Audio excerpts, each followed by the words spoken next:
गुरु अपने शिष्य को उसकी मंजिल तक पहुंचाने का कार्य करता है। शिव महापुराण की कथा अपने श्रोता को शिव जी के चरणों तक पहुंचाने का काम करती है। अब इस कथा को अगर सुनने के लिए बैठे हो तो इस कथा को शिव गुरु शिव महापुराण के रूप में श्रवण करें। और आज कथा के पंडाल में बैठे हो, कंकर शंकर बाबा की धरा पर बैठे हो, तो ये मानकर बैठना कि अपने पिता के घर में भी बैठे हो और अपने गुरु के घर में भी बैठकर इस कथा का लाभ।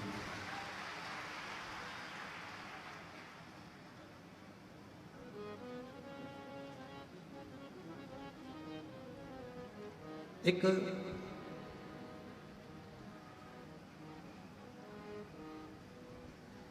बार नंदी के मन में एक प्रश्न जागृत हो गया। जैसे देवराज नाम के ब्राह्मण के मन में प्रश्न आ गया था और नंदी पर बैठकर देवराज नाम का ब्राह्मण, उसके प्राण छूट चुके थे और वह नंदी पर बैठकर जा रहा था। नंदी पर बैठकर जाते जाते उसके मन में, देवराज के मन में एक प्रश्न जागृत हो गया था।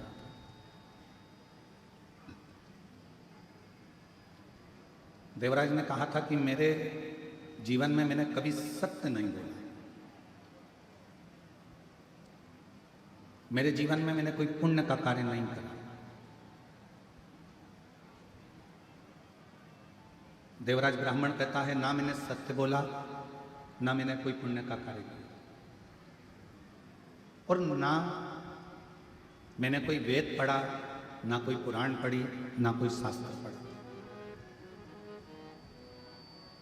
और ना ही मैंने अपनी पूरी जिंदगी में कोई तीर्थ करा। मैंने कोई तीर्थ भी नहीं करा।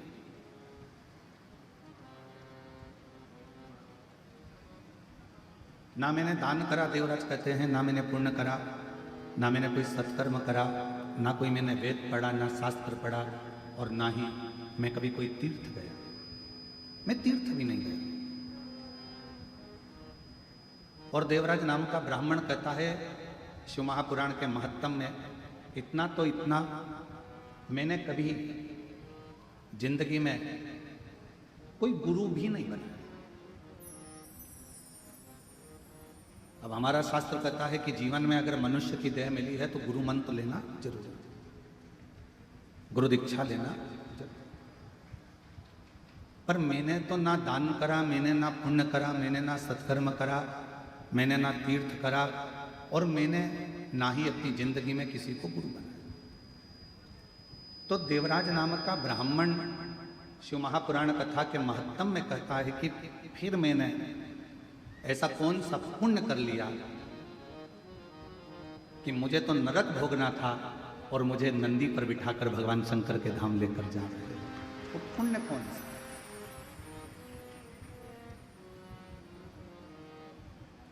अब दुनिया के लोगों को लगता है कि ये शिव महापुराण के 24,000 श्लोक हैं, शिव महापुराण की 12 संहिता हैं, शिव महापुराण के करोड़ों करोड़ों शब्द हैं।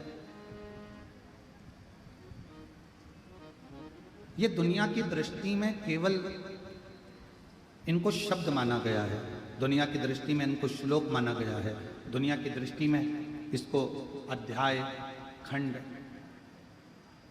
स्कंद माना। पर शिव महापुराण की कथा कहती है,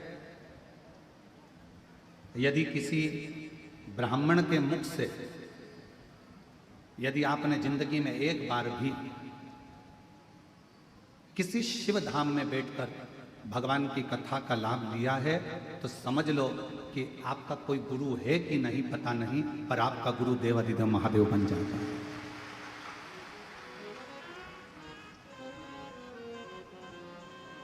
आपका गुरु शिव है।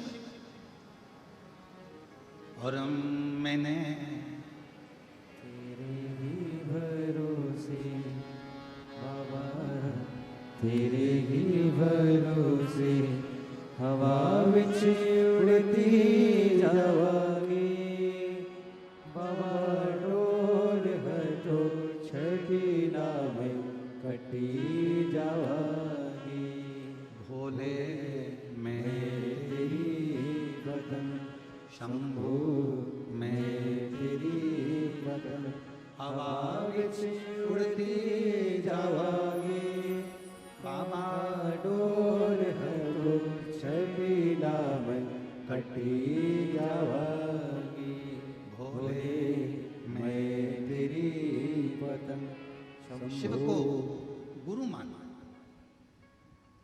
आपने भी अपनी जिंदगी में कभी शिव महापुराण की कथा को जब से आप सुन रहे हैं, धारण कर रहे हैं, शिव नाम, पंचाक्षर मंत्र नमः शिवाय, षडाक्षर मंत्र ओम नमः शिवाय या श्री शिवाय नमस्तुभ्यम का जाप कर रहे हैं, शिव महापुराण की कथा को यदि आप श्रवण कर रहे हैं तो यह मान कर रखना आपका कोई गुरु है नहीं है, पर आपने अपनी जिंदगी में एक गुरु बना लिया, वो शिव है, शंकर है।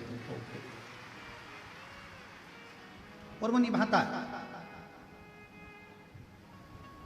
जैसे शिव महापुराण की कथा सुनने के बाद, जल चढ़ाने के बाद, बेलपत्र चढ़ाने के बाद, भगवान की अविरल भक्ति धारण करने के बाद, भगवान शंकर के मंदिर जाने के बाद आप अगर भूल भी जाएं कि मैंने जल चढ़ाना, अगर तुमने बचपन में जल चढ़ाया, जवानी में भूल गए, जवानी में जल चढ़ाया, अधेड़ी में भूल गए, अधेड़ी में जल चढ़ाया, बुढ़ापे में भूल गए, मान लो आप अगर भगवान शंकर को जल चढ़ाने के बाद में भूल भी गए, पर देव अधिदेव महादेव आपके जल को नहीं भूलते।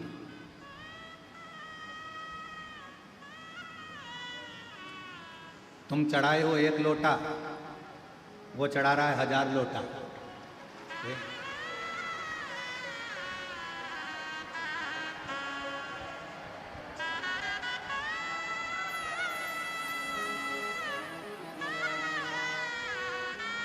अब तुम खुद विचार करो, कथा चालू होने से पहले पानी था? कथा चालू होना है 1 बजे और 1 बजे से ही ऐसा कैसे ही बाबा की कृपा। तुम लोगों ने जो कुबरेश्वर बाबा को अंदर जाके 1 लोटा चढ़ाया है, तो वो भी तो कृपा कर कर 2 लोटा चढ़ा ही रहा है।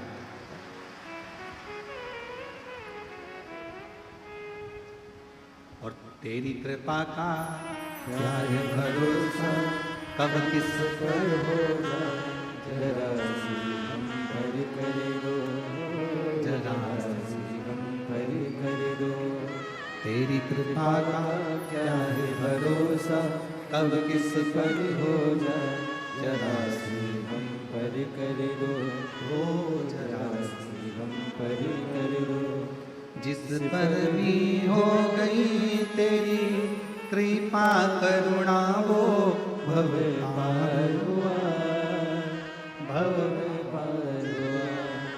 पापी हो चाहे जितना उसका भी बाबा उद्धार हुआ, उद्धार हुआ। गिद्ध अजामिल गणिका जैसे तेरे मन को भा, जरा सी हम पर कर दो, ओ जरा सी हम पर कर दो। आप भी बोलो, तेरी कृपा का कब किस पर हो जाए, जरा सी हम पर कर दो, जरा सी हम पर कर दो। कोई भरोसा नहीं। शिव गुरु कब, कैसे, कहाँ कृपा करता है, वो ही जान सकता। शिव गुरु कब करुणा करेगा, कैसे कृपा करेगा, कहाँ कृपा करेगा, ये वही जान सकता। और फिर निवेदन करें,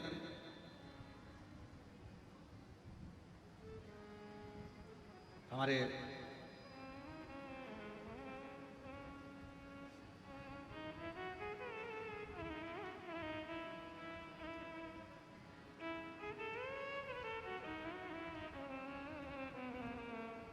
बीटा अम्बाला वाले मुदगल जी अभी बीच में जब आए थे तो उन्होंने एक प्रश्न किया। मुदगल जी, आपका वो प्रश्न हमको स्मरण में है कि शिव जी स्वप्न में हर कवि आ जाते हैं। बैठिए, शिव जी स्वप्न में हर कवि आ जाते हैं। तो भगवान शंकर का स्वप्न आना अच्छा होता है कि बुरा होता है? पहले तो स्मरण करें शिव जी का पूरा स्वरूप, जटाधारी, त्रिपुंडधारी, त्रिशूलधारी, त्रिनेत्रधारी, भस्मधारी, नग्नवेशधारी, नंदी, वृषभ, पार्वती, गणेश, कार्तिकेय, अशोक सुंदरी, पूरे परिवार के साथ अगर शंकर जी का पूरा परिवार आपको स्वप्न में दिख रहा है तो ये मानकर चलना कि तुम्हारे यहां कोई शुभ कार्य होने वाला है।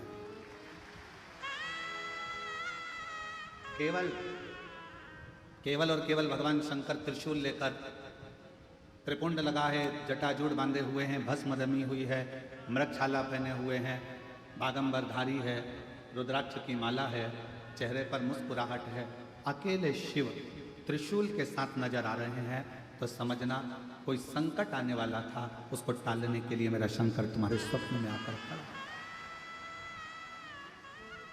और यदि भगवान शंकर का कोई शिवलिंग नजर आ रहा है, केदारनाथ, भीमाशंकर, महाकाल, कुबेरेश्वर बाबा, मल्लिकार्जुन, बैद्यनाथ, कृष्णेश्वर, या तुम्हारे घर के पास में जो शिवलिंग है वो भी, या कोई पुराना शिवलिंग जिसको तुमने कभी देखा ही नहीं है, तुम्हारे स्मरण में भी कभी नहीं आया, ऐसे शिवलिंग का अगर दर्शन हो रहा है तो ये समझ लेना कि शंकर भगवान आपके द्वारा कोई अच्छा कार्य करवाने वाले हैं और वो आपको प्राप्त होगा, वो प्राप्त होगा।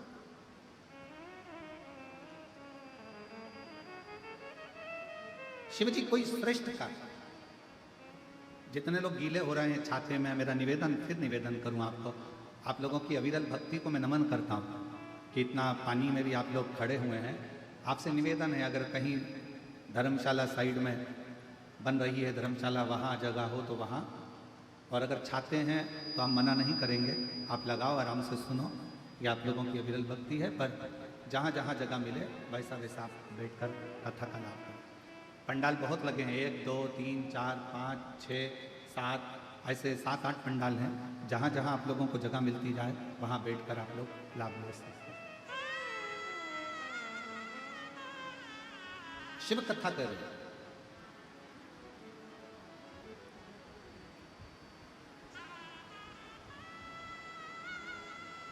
देवराज नाम का ब्राह्मण, और उस देवराज नाम के ब्राह्मण का सबसे बड़ा क्रम कि ना मैंने कोई पुण्य करा, ना मैंने कोई दान करा, ना मैंने कोई सत्कर्म करा, ना मैंने कोई गुरु बनाया, ना कोई मैं तीर्थ गया, ना मैं कोई अच्छे कार्य के लिए गया। फिर आखिर एक बात समझ में नहीं आती कि मैंने कोई ऐसा बड़ा काम नहीं करा, मैंने कोई सत्कर्म नहीं करा, मैंने कोई पुण्य नहीं करा, मैंने कोई दान नहीं करा, मैंने कोई गुरु नहीं बनाया, फिर ऐसी कृपा, फिर ऐसी करुणा कि मुझे नंदी पर बिठाकर कैलाश धाम के लिए लेकर जाए। ये पुण्य कौन सा?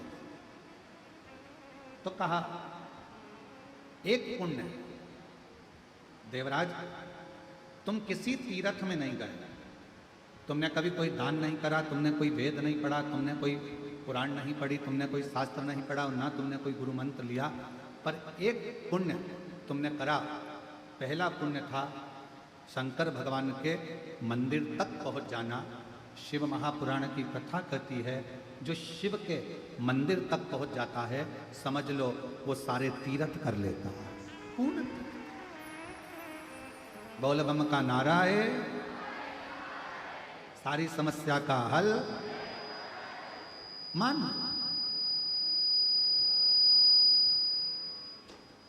यदि कोई शिव मंदिर तक पहुंच गया तो समझ लो उसने सारे तीर्थ कर लिए। और मान लो देवराज नाम के ब्राह्मण से स्वयं नंदी कर, यदि मंदिर में पहुंचने के बाद उसने अगर भगवान शंकर की कथा को, शिव महापुराण की श्रवण कर लिया, वाचन कर लिया, सुन लिया, तो समझ लो उसने सारे वेद पुराण और शास्त्रों को पढ़ लिया और श्रवण कर लिया। सब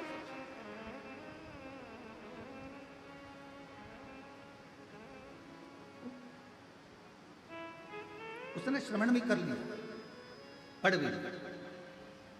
और एक बात और स्मरण करो, मान लो उसने कोई गुरु दीक्षा, कोई गुरु मंत्र नहीं लिया, शिव महापुराण की कथा में पहुंचकर, शिवालय में पहुंचकर भगवान शंकर का पंचाक्षर मंत्र नमः शिवाय, षडाक्षर मंत्र ओम नमः शिवाय, श्री शिवाय नमस्तुभ्यम अगर धारण कर लिया तो समझ लो शिव ने ही उसको गुरु मंत्र भी प्रदान कर दिया।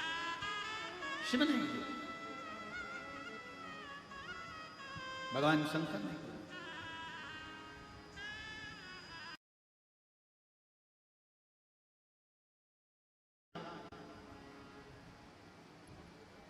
गुरु का काम भी मार्ग दिखाने का है और शिव महापुराण का काम भी मार्ग दिखाने का है।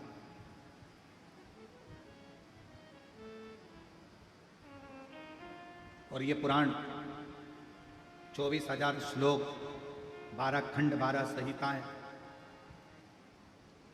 करोड़ों शब्द, यह हमें मार्ग प्रशस्त करते हैं, मार्ग। हाँ, गुरु भी परीक्षा लेता है और शिव महापुराण की कथा भी परीक्षा लेता है, शंकर भी परीक्षा लेता है।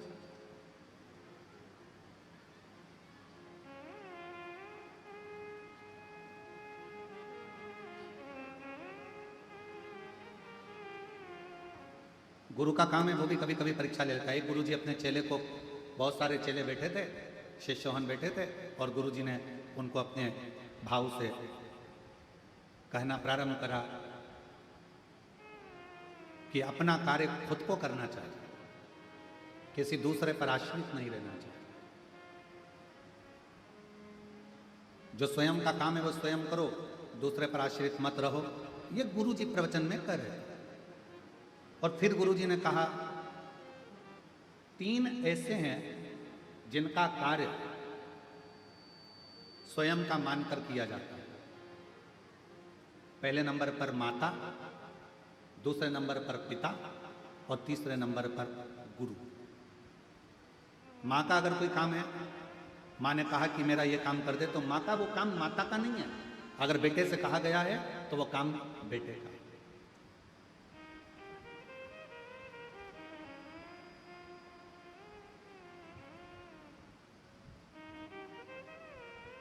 4 साल पहले सूरत वाले सोमानी जी कथा करवाए थे हॉल के अंदर। क्या है सोमानी जी, उस समय पर खटिया पर हम बैठे थे तो आपसे बात कर रहे थे, तो एक प्रसंग आपके मुख से निकला था कि हमारी माता, तो भाभी जी बोली थी हमारी सास और हमारे ससुर का नेचर ऐसा था, वो अपना काम भी स्वयं करना पसंद करते थे और रसोई घर से जितने लोग आ जाते थे उनको खिलाकर प्रसन्न होना पसंद करते थे। हमें वो संवाद भी याद है हमारे, आपका वो बोला हुआ। और वही शिव महापुराण की, गुरु शिव महापुराण की कथा कर रही है, व्यक्ति को अपना कार्य खुद करना चाहिए, पर 3 का काम उनका नहीं होता। 3 का काम, अगर माँ का कोई काम है, माँ ने कहा कि बेटा मेरा ये काम कर दो, तो माँ का वो काम केवल माँ का नहीं है, बेटे का फर्ज है माँ का कार्य करे, तो वो काम केवल माँ का नहीं होता, वो काम अपना खुद का होता। पिता ने कहा बेटा मेरे लिए ये सामान ला दे या मेरा ये काम कर दे, वो काम पिता का नहीं होता, वो काम स्वयं बेटे का होता है। और गुरु ने अगर कोई काम कह दिया तो वो काम गुरु का नहीं होता, शिष्य का खुद का होता है, वो गुरु का नहीं, स्वयं शिष्य का। और कोई ये ना कहे कि ये गुरु जी का काम है।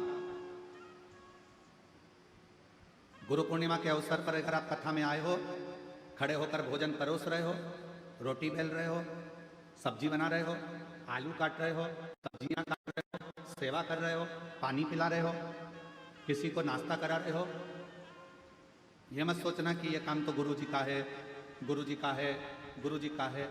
सब श्री शिवाय नमस्तुभ्यम बोलने वाला एक एक बच्चा शंकर जी का चेला है, शिव जी का शिष्य है। और ये कुबेरेश्वर धाम की गुरु पूर्णिमा की कथा गुरु जी की नहीं, एक एक बच्चे की और एक एक व्यक्ति की है जो शंकर को भजता है, शिव का तत्व। माँ का काम केवल माँ का नहीं है। माँ ने कह दिया बेटा मेरे कपड़ों को वहां डाल दे, माँ ने कह दिया मेरे कपड़े धो दे, माँ ने कह दिया मेरा काम कर दे, माँ मेरा काम ये कर दे, वो माँ का काम नहीं। शिव महापुराण की कथा कहती है गुरु अपने शिष्य से कह रहे थे, जितने शिष्य बैठे थे सबको कह रहे थे अपना काम स्वयं करना चाहिए, पर 3 का काम अपना खुद का होता है। पहला माँ का काम अपना खुद का है, पिता कोई काम बताए वो अपना खुद का है, और गुरु अगर कोई भूल से भी तुमको काम बताते तो अपना खुद का है, उसको करना चाहिए, उसको बोलना नहीं चाहिए, स्वयं करें। हमारे यहाँ अगर कोई कार्य होता है और कोई चीज का पता लगाना होता है कि भाई ऐसा ऐसा काम है, हम इंदौर में सूचना चंदन सोनी जी को कह देते हैं, चंदन भैया जरा पता करना है जरा, अरे चंदन सोनी जी, तो चंदन सोनी जी दुकान को छोड़ देते और पहले काम कर पहले फोन लगाएंगे, बात करेंगे, ये करेंगे वो करेंगे, और पहले मालूम करेंगे कि हाँ ये कार्य है, इसको पूर्ण सूचना मिल जाए कि बस धाम से कि ये काम है। और ऐसे कई शिव भक्त, बाबा के ऐसे कई भक्त हैं जो निरंतर सेवा में तल्लीन हैं। तो शिव पुराण कह रहे, माता का काम अपना है, पिता का काम अपना है, गुरु का काम अपना, स्वयं का काम स्वयं को करना चाहिए। ये गुरुजी प्रवचन में कह रहे थे। अब गुरुजी ने प्रवचन दिया, सारे शिष्यों ने श्रवण करा, बहुत सारे शिष्य बैठे थे, सबने उस बात को ग्रहण किया। अब ग्रहण करने के बाद गुरुजी ने मन में सोचा कि अब इन लोगों ने ग्रहण तो कर लिया, चलो आज अपने को एक यजमान के घर में भोजन प्रसाद ग्रहण करना, भोजन ले, चलो सारे के सारे गुरुजी के साथ में चल।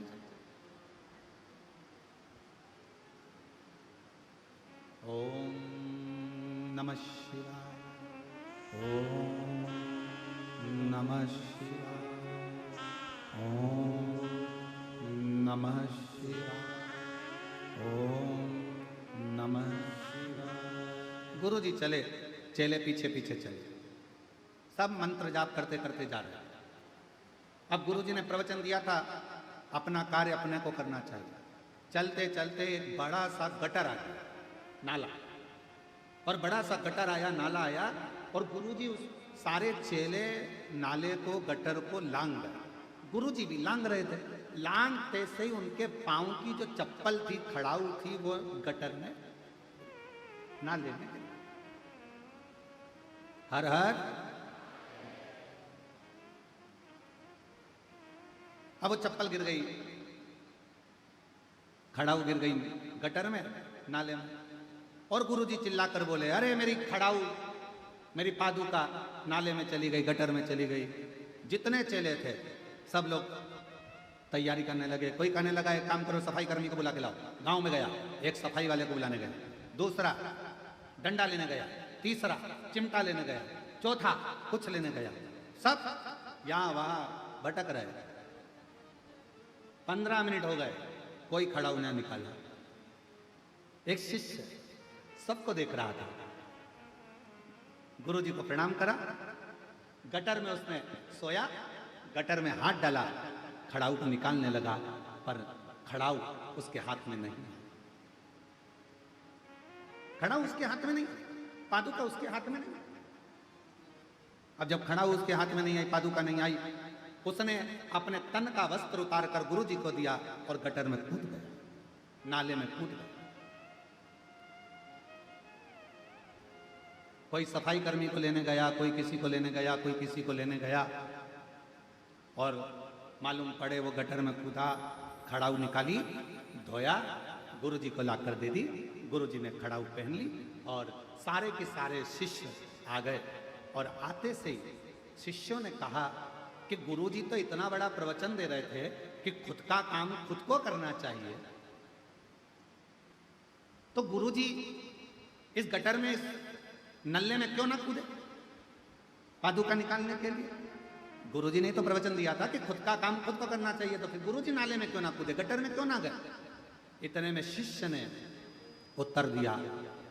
गुरुजी ने एक बात और कही थी कि माता पिता और गुरु का कोई भी काम होता है वो उसके पुत्र का होता है। माँ का काम बेटे का, पिता का काम बेटे का, और गुरु का काम उसके शिष्य का होता है। इसलिए शिष्य ने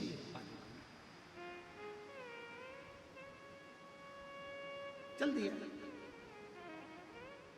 फिर चल दिया। ओम नमः शिवाय, ओम नमः शिवाय, ओम नमः शिवाय, ओम नमः शिवाय। फिर चल दिया।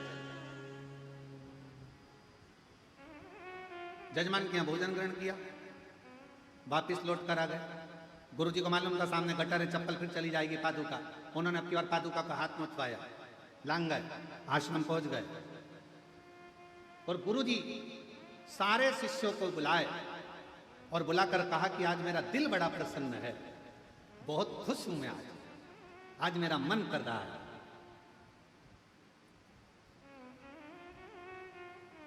जिस शिष्य ने गटर में से मेरी पादुका निकाली है, मेरा मन करता है आज मैं उसे कुछ दूं। सारे चेले सुन्न हो गए। बताओ, अपने को क्या मालूम था, अपन निकाल देते, अपने को कुछ मिल जाता। सारे चेले बड़े आज मेरा मन कर रहा है कि मैं गटर में से इसने मेरी पादुका निकाली है, मैं कुछ दूं। सबने ताली बजा दी, हाँ साहब गुरुजी देना चाहिए, देना चाहिए। और गुरुजी ने कहा, बेटा तूने मेरी पादुका गटर में से निकाली है, मेरी ये पादुका तू रख। शिष्य पादुका, बहुत सावधानी से कथा सुनिएगा। गुरु शिव पुराण कथा चल रही है। शिव गुरु, गुरुजी ने पादुका उस चेले को दे दी। चेला पादुका को सिर पे लगाकर अपने कक्ष में ले गया। जितने स्टूडेंट थे, जितने शिष्य थे, सारे के सारे शिष्य उसको चिढ़ाने लगे। जो चप्पल गुरु के काम की नहीं थी वो चप्पल तुझे दे। जो पादुका गटर में गिर गई थी वो पादुका गुरुजी नहीं पहनता इसलिए तुझे दे दी।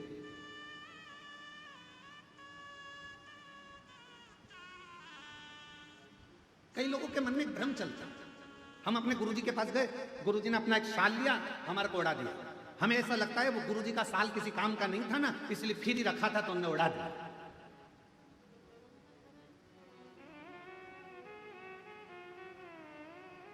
अब कौन समझाए, कौन समझाए कि गुरु का स्पर्श करा हुआ मात्र शाल ही क्या, गुरु का स्पर्श करी अगर मात्र एक अक्षत का दाना भी मिल जाए तो वो करोड़ों की पूंजी बन जाए। कौन उसको समझने वाला चाहिए।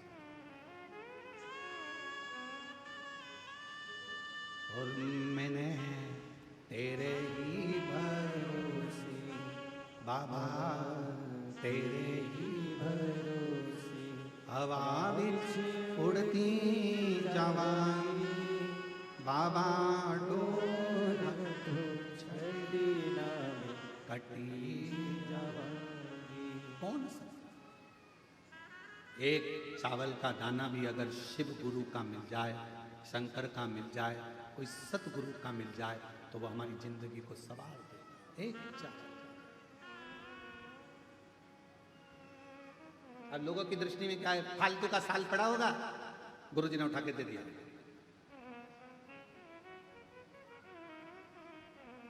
अब जरा विचार करिएगा, फालतू के साल को भी अगर गुरु तुम्हारे गले में डालकर कीमत वाला बना सकता है तो तुम भी फालतू हो, तुमको भी उठाकर शंकर के चरणों में डालकर तुम्हें कीमत वाला बना सकता।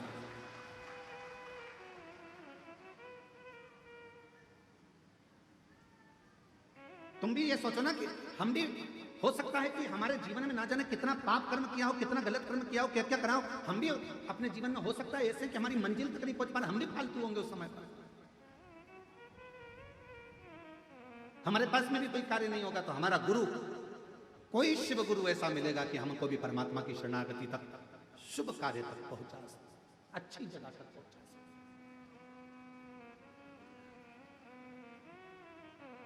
सारे मित्र चिल्लाने लगे, आवाज लगाने लगे, अरे अरे अरे, जो पादुका गुरुजी नहीं पहनने वाले थे, गटर में गिर गई थी, गुरुजी नहीं पहनते इसलिए वो पादुका तुमको दे दी, गुरुजी ने वो पादुका तुमको दे दी, जो किसी काम की नहीं, गटर में चली गई, क्या करेगा ऐसी पादुका का? गुरुजी से कह देता हमको तो नहीं चाहिए, रखो तुम्हारे पास में, क्यों लेकर आ गया?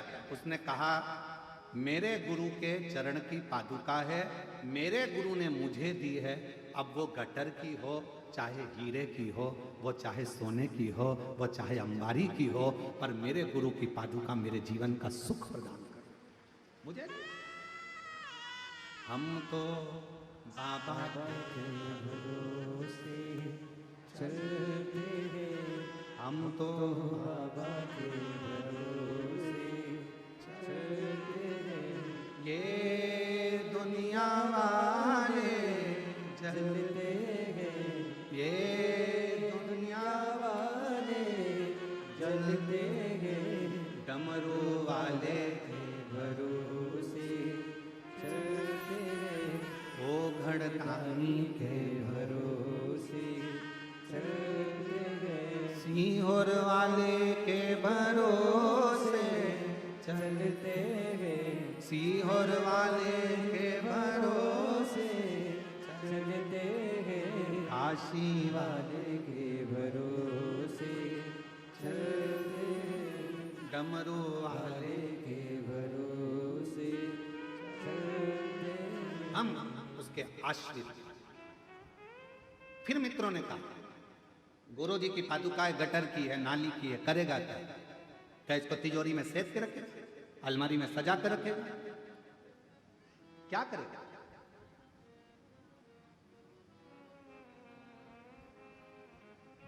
और शिव पुराण कहती है बाबा तेरे चरणों की गर धूल जो मिल जाए, सच कहता हूं मेरे कुबरेश्वर बाबा मेरी जिंदगी सवर जाए। सच कहते हैं तेरी करुणा दिन रात बरसती है, कहते हैं तेरी करुणा दिन रात बरसती है, एक बूंद जो मिल जाए, एक बूंद जो मिल जाए, मन कलियां खिल जाए, भोले तेरे चरणों की कर धूल जो मिल जाए, बाबा तेरे चरणों की घर धूल जो मिल जाए, सच कहता हूँ बाबा, सच कहता हूँ गुरुदेव, किस्मत ही बदल जाए, बाबा तेरे चरणों कई किस्मत। यहाँ तो पादुका की बात करते हो। शिष्य ने कहा मेरे गुरु ने मुझे दी, भले गटर की है, नाली की है, कैसे कैसे?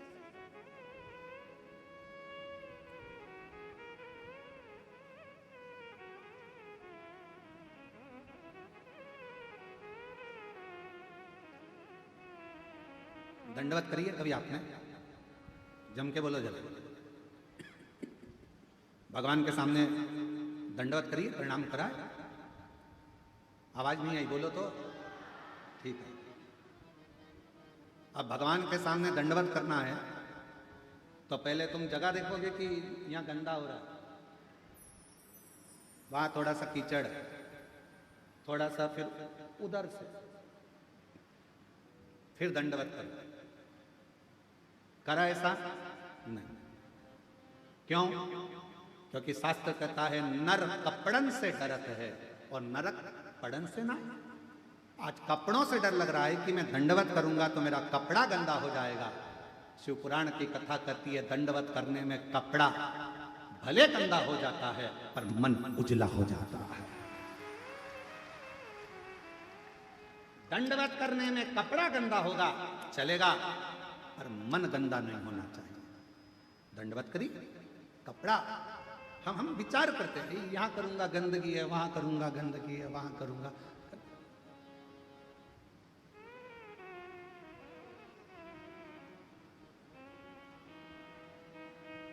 कितना सुंदर कहा है, सावधानी पूर्वक सुनिएगा। जब कावड़ चलती है, कावड़ को लेकर जो कावड़िया कंधे पर बांबू लेकर, दो डंडे में, डंडे के अंदर दो लोटा लेकर बोल बम बोल बम बोल बम लेकर चलता है। किसी का पीक, थूक, गुटका रोड पर पड़ा रहता है। अगर कावड़िया उस गुटके को लांग कर चले जाता है तो जिसने थूका हुआ होता है उसको मरने से पहले भोगना पड़ता है।